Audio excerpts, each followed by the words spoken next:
morning kids. Today we are celebrating Onam. Onam एक festival है जो कि मेजरली केरला में सेलिब्रेट किया जाता है और मलयालीज बहुत सेलिब्रेट करते हैं इसे। इस दिन वहाँ पे बोट रेसेस होते हैं, फूलों की रंगोली बनाई जाती है, बहुत अच्छा अच्छा खाना बनता है और बहुत अच्छे से बहुत सारे फेस्टिवल्स होते हैं, डांस होता है, लोग औरतें गाना गाती हैं। तो आज मैं आपको एक स्टोरी सुनाने वाली हूँ एक राजा की जिसका नाम था महाबली। राजा महाबली जो कि था तो एक असुर, बट वो अपने राज्य में सबका बहुत ध्यान देता था, सबका बहुत ज्यादा ही ध्यान देता था। उसके राज्य में सब बहुत खुश रहते थे और ऐसे करते करते वो बहुत ताकतवर बन गया। इतना ताकतवर बन गया कि जो देवता लोग थे, जो भगवान लोग थे, स्वर्ग लोग के भगवान जो थे, उन्हें जलन होने लगी, प्लस उन्हें उसके साथ डर भी लगने लगा कि ये तो ताकतवर होते जा रहा है, फिर तो ये स्वर्ग में आ जाएगा, हमारा क्या होगा।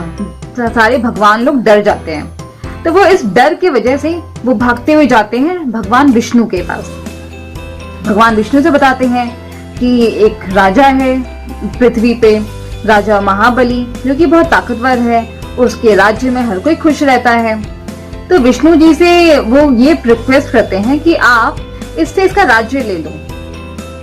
तो विष्णु जी अब सोच में पड़ जाते हैं। विष्णु जी कहते हैं कि ये देवता लोग बोल रहे हैं, डर लग रहा है इन लोगों को, तो कुछ तो करना पड़ेगा।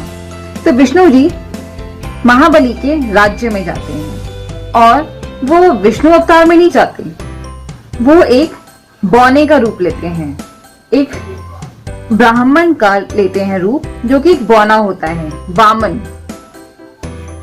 तो जब वो वहां पहुंचते हैं महाबली के पास, तो महाबली एक यज्ञ कर रहा होता है, बहुत सारे सैक्रिफाइसेस, दान दक्षिणा में लगा होता है, बहुत सारे यज्ञ वो बहुत दान दक्षिणा कर रहा होता है। तो महाबली देखते हैं कि वामन जी आ रहे हैं और वामन जी तो ब्राह्मण है और ब्राह्मण ने अगर कुछ कह दिया तो वो कभी मना नहीं कर सकते क्योंकि वो तो फिर प्रतिष्ठा हो जाती है। तो वामन जी जो आते हैं वो उनसे बोलते हैं कि भिक्षा मांगते हैं। तो राजा महाबली कहते हैं कि मांगिए, जो आप मांगेंगे मैं आपको वही दूंगा। तो वामन जो है वो उनसे मांगते हैं 3 पग, यानी कि जहां जहां पे वो पैर रखेंगे, 3 स्टेप्स लेंगे, इतनी जगह उनकी हो जाएगी। तो महाबली सोचते कि ये तो बहुत छोटी सी चीज है, आप कुछ और मांग सकते थे, आपने 3 पग मांगे, मैं आपको खुशी खुशी 3 पग दूंगा। तो वामन जी पहला स्टेप लेते हैं, तो वो पूरा पृथ्वी कवर कर लेते हैं। फिर वो दूसरा स्टेप लेते हैं, वो इतना बड़ा स्टेप इसलिए लेते हैं क्योंकि वो विष्णु जी होते हैं, तो वो अपना रूप बढ़ा लेते हैं, वो बहुत बड़े से जायंट से बन जाते हैं। और वो पहला स्टेप लेते हैं तो पूरा पृथ्वी कवर कर लेते हैं, दूसरे स्टेप में वो पूरी धरती, पूरा आकाश पाताल सब कवर कर लेते हैं।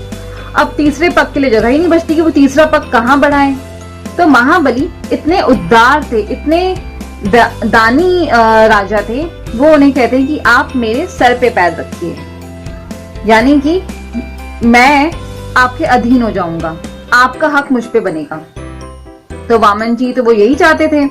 तो वामन जी अपना तीसरा स्टेप उनके सर पे लेते हैं, जिससे कि महाबली के राज्य पे, महाबली पे उनका हक हो जाता है। तो ये देख के भगवान विष्णु बहुत खुश होते हैं और इम्प्रेस हो जाते हैं महाबली से, और वो महाबली को एक आशीर्वाद देते हैं और वो ये कहते हैं कि साल में एक बार तुम्हें पृथ्वी पे आने की मैं आज्ञा देता हूँ। तो इसलिए ओनम बनाया जाता है। कहते हैं कि ओनम 10 दिन तक बनाया जाता है। इस साल ओनम 22 अगस्त को स्टार्ट हुआ था और आज इसका आखिरी दिन है। ओनम के टाइम पे राजा महाबली, ऐसा माना जाता है कि ओनम के टाइम पे राजा महाबली धरती पे आते हैं। तो ये थी स्टोरी राजा महाबली की। अगर आपको अच्छी लगी तो इस स्टोरी को याद करके, अपनी रिकॉर्डिंग करके आप मुझे भेजने वाले हो। तो आपको ये स्टोरी बार बार देखनी है, सुननी है, याद करनी है और मुझे वापस से सुनानी है, ठीक है। और इसके साथ एक और एक्टिविटी करनी है। आज आप रंगोली नहीं बनाएंगे, आज आप खुद को फूलों से सजाएंगे। मम्मी को बोलिएगा आपको आर्टिफिशियल फ्लावर से या फिर नेचुरल फ्लावर से आपको सजाएं और मुझे अपनी वीडियो या फिर अपनी पिक भेजना। Okay, so happy Onam to everyone. Bye bye.